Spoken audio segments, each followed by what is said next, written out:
Bonjour, on m'a demandé de faire une vidéo sur la gestion de la tétine.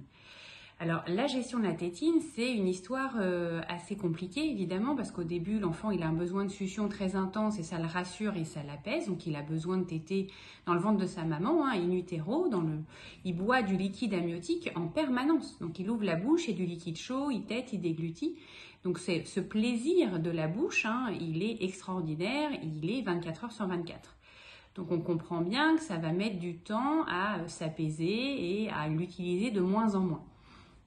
Bon, alors il y a certains adultes qui vont fumer, avoir un chewing-gum ou se ronger les ongles, donc on ne peut pas régler tous leurs problèmes avec la bouche, mais bon, globalement, ça s'arrête à un moment. Donc la tétine, il va falloir la réguler au début. Évidemment, les tout petits bébés, la première année, c'est dès qu'ils ont un besoin de succion, de s'apaiser, on leur propose la tétine.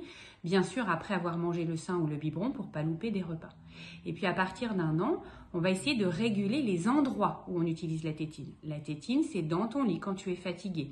C'est dans la voiture pour un trajet long ou c'est quand on a un petit malheur. Ou peut-être sur le canapé, un endroit localisé où là, on se câline, on se fait des câlins, on se met dans une couverture, on a le droit à la tétine. Et puis progressivement, on va enlever les endroits. Par exemple, maintenant tu es grand, dans la voiture, on peut jouer, on peut chanter, on peut jouer à des histoires, tu peux lire un livre, écouter une petite histoire, tu n'as plus besoin de la tétine. Le canapé, c'est pareil, au fur et à mesure, ça y est, t'es grand, maintenant c'est que dans le lit.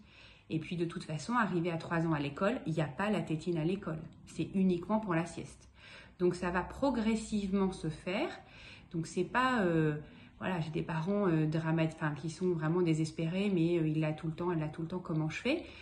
Ça se fait progressivement. À vous de mettre un cadre, de dire quand est-ce qu'on a le droit à la tétine, quand est-ce qu'on n'a pas le droit. Évidemment, de tenir le cadre.